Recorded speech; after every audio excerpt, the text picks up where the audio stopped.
Good morning প্রিয় বন্ধুরা। আজকে কথা বলবো যারা পটলের চাষ করছেন, পটলে একটা বড় সমস্যা নিয়ে ভোগেন।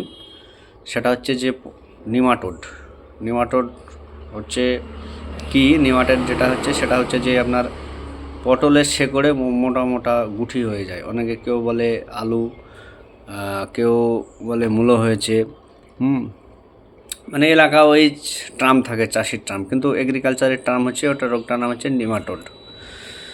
তো এই নিমাটোডের অ্যাকচুয়াল পার্মানেন্ট ভালো সলিউশন কিন্তু হয় না। কেউ আপনার নিমখোল ব্যবহার করেন, কেউ বিভিন্ন কোম্পানির বিভিন্ন ওষুধ ব্যবহার করেন, কেউ কার্বোফ্রান, কেউ কিটাফোরজি। মানে এটা অ্যাকচুয়ালি এটা ইনসেকটিসাইড থেকে হয়তো আক্রমণের দ্বারা ইনসেকটিসাইড ব্যবহার করে।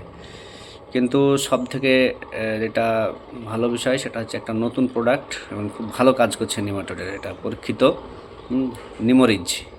নিমোরিজ বলে একটা প্রোডাক্ট খুব ভালো কাজ করছে। সেই জন্য আপনাদেরকে জানানো, এই বার্তাটা দেওয়ার জন্যই আর কি আজকের ভিডিওটা। সেগুলো আপনার নিমোরিজ ব্যবহার করুন। আপনার বিঘাতে 1 কিলো করে গুলে আপনার গোড়ায় গোড়ায় স্প্রে করতে পারেন, অথবা মগে গুলে গুলে গোড়ায় গোড়ায় দিলে আপনার নিমাটোডটা কী হচ্ছে, এখানে দেখলাম নিমাটোডটা যে থাকছে সে অংশটাকে পচিয়ে দিচ্ছে, পচিয়ে নষ্ট করে ওখান থেকে আবার শিকড় বের করে গাছটাকে এবং সুস্থ স্বাভাবিক করে দিচ্ছে। তো এটা রেজাল্ট খুব ভালো, আপনারা ব্যবহার করতে পারেন নিমোরিজ।